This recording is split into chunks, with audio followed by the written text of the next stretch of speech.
सोचना चाहिए कि इंडिया गलत कर रहा है। अच्छा, एग्रेशन है जैसे आपने कहा, पाकिस्तान को अल्लाह ने वाटर के, पानी के बड़े सोर्सेज दिए हैं, 5 बड़े दरिया हैं जो हमारी ज़मीनों को सैराब करते हैं। इसके अलावा दर्जनों छोटे दरिया हैं जो इन बड़े दरिया में इमर्ज होते हैं। पाकिस्तान अब तक वो सिस्टम क्यों नहीं बना सका? हम इन दरियाओं के पानी से उस तरह इस्तेफादा क्यों नहीं कर सके जैसे दूसरे ममालिक कर रहे हैं? तो इसकी क्या वजह है? और क्या आप सजेस्ट करते हैं कि फ्यूचर में हमें क्या करना चाहिए कि हम इस पानी से फ़वायद हासिल कर सकें? पहले तो आपकी बात के जवाब में जो इंडस वाटर ट्रीटी को रिवोक किया है इंडियन साइड से, उसके हवाले से पाकिस्तान को जो वाटर डिप्लोमेसी है, जो इंटरनेशनली डिप्लोमेटिकली इस चीज़ को फेस करना, और जो फोरम्स हैं, न्यूट्रल फोरम्स हैं, जो पाकिस्तान के स्पोर्टिव फोरम्स हैं, उनमें ले जाकर इंडिया को इस चीज़ से बाज रखना, या उसके ऊपर सैंक्शंस लगवाना इंडिया के ऊपर, अगर ये किया तो फिर आपके ऊपर ये सैंक्शंस लग जाएंगी। इसके लिए पाकिस्तान को कोशिश करने की ज़रूरत है। दूसरी बात जो आपने की कि पाकिस्तान उस पानी का एफिशिएंट यूज़ करे, बेहतर इस्तेमाल करे, उसको ज़िया से बचाए, इसके लिए पाकिस्तान को कोशिश करने की ज़रूरत है। इसमें बहुत सारी इम्प्रूवमेंट की ज़रूरत है, और हमें माजी में हमसे कोताहियाँ हुई हैं। हम वही जो पुराना और obsolete flooded system of irrigation है उसी की तरफ चल रहे हैं। हमें ड्रिप इरिगेशन, स्प्रिंकलर इरिगेशन की तरफ जाना चाहिए। हमें पानी के इस्तेमाल को ज़्यादा मौसर बनाकर करना चाहिए, ताकि जो पानी की कमी है वो हमारी इस तरह सप्लीमेंट हो सके।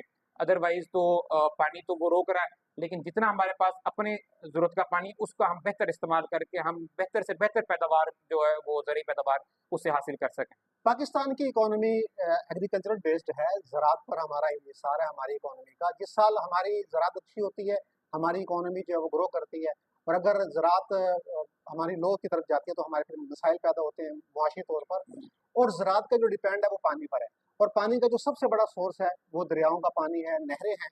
तो हम कैसे अपने सिस्टम को मज़ीद बेहतर बना सकते हैं, या हम ज़राअत से किसी और जो दूसरे ऑप्शंस हैं इकोनॉमी के लिए, जैसे आईटी सेक्टर है, इसी तरह अ, अपना टूरिज्म हमारे पास एक बहुत बड़ा सेक्टर हो सकता है, तो हमें उस तरफ भी मूव करना चाहिए?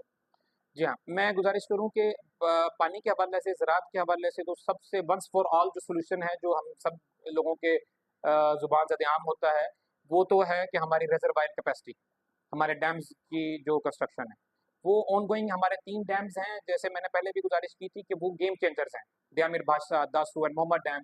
अगर वो हमारे कंप्लीट हो जाते हैं और वो फास्ट ट्रैक पर कंप्लीट हो जाते हैं, हमारे पास जो फंडिंग सोर्स हैं वो इंश्योर हो जाते हैं, हमारी डिप्लोमेसी जो है वो इस तरह की हो जाती है कि हमारे पास उसका फंडिंग इंश्योर होकर हम उसको बड़ी फास्ट ट्रैक के ऊपर, जंगी बुनियादों के ऊपर मुकम्मल कर लेते हैं, तो हमारा ये वंस फॉर ऑल जो मामला हल ये हो सकता है।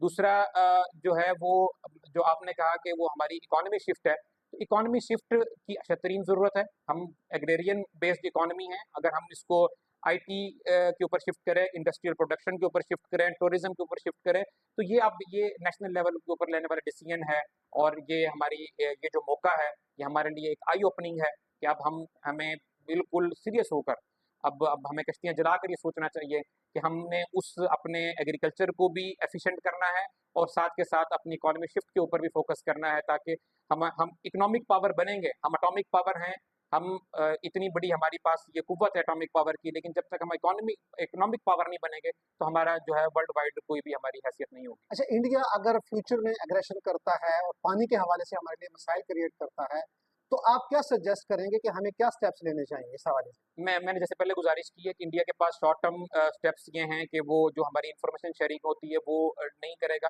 समटाइम फ्लड की इंफॉर्मेशन देकर हमें, और हमारे पास पानी ना हो, पैनिक क्रिएट हो गई। समटाइम हमें जो है वो लो फ्लोज की इंफॉर्मेशन देकर, मिस इंफॉर्मेशन देकर, नॉन इंफॉर्मेशन देकर जो हमारा नुकसान कर सकता है, एक वो नुकसान है जो शॉर्ट टर्म है। अपने जो इस वक्त एग्जिस्टिंग उनके पास रिजर्वायर हैं, उनको उनमें पानी की स्टोरेज ज़्यादा करके वो हमें कहत की सूरत हाल पैदा कर सकता है। एक वो हमारे पास उसका हमारा नुकसान हमारे लिए नुकसान है। और लॉन्ग टर्म में यह है कि पानी के डाइवर्शन स्ट्रक्चर्स बनाएगा, वो ऑल दो लॉन्ग टर्म में है। तो हमारे पास ऑप्शन एक तो डिप्लोमेटिक कैडी है जैसे मैंने बताया, और दूसरा हमारा फूड जो वाटर सिक्योरिटी वाला, वाटर की जो एफिशिएंट यूज़ वाला हमारे पास ऑप्शंस है। तीसरा पब्लिक अवेयरनेस वाला ऑप्शन है कि हम पब्लिक को अवेयर करें पानी के इस्तेमाल के हवाले से, और जो है वो हमारी, ताकि बारिशों की सूरत में भी हमारा ग्राउंड वाटर रिचार्ज हो, और जो हमारा नहरी पानी है, जो हमारा दरिया का पानी है, उसका भी इस्तेमाल एफिशिएंट हो। हम जो जो मॉडर्न टेक्निक्स हैं इरिगेशन की, मॉडर्न एप्लीकेशन ऑफ वाटर है, उसकी तरफ जाएँ, ताकि हम कम पानी के साथ अपनी ज़्यादा ज़रूरी पैदावार को हासिल कर सकें। इस हवाले से जो ज़रूरी हमारे महक़िक़ हैं, रिसर्चर्स हैं, उनको भी आगे आना पड़ेगा। जो इस तरह जो वाटर रिसोर्सेज़ के हमारे हैं, उनको भी आगे आकर अपना रोल प्ले करना पड़ेगा। बहुत शुक्रिया। ये थे हाफ़िज़ मोहम्मद उमर साहब, चीफ़ इंजीनियर, एजुकेशन डिपार्टमेंट, ज़िला मुज़फ़्फ़रगढ़। आपने बहुत खूबसूरत अंदाज़ में बताया कि किस तरह हम अपने पानी को बेहतर इस्तेमाल कर सकते हैं। इंडिया अगर एग्रेशन करता है तो हमें क्या स्टेप्स लेने चाहिए और मुस्तक़बिल में हम कौन से स्टेप लेकर अपने मुल्क को इकोनॉमिकली मजबूत बना सकते हैं और पानी हमारे लिए कितना ज़रूरी है। बहुत शुक्रिया, आप तशरीफ़ लाए। आपकी आमद का बहुत शुक्रिया। अस्सलाम वालेकुम। Thank you.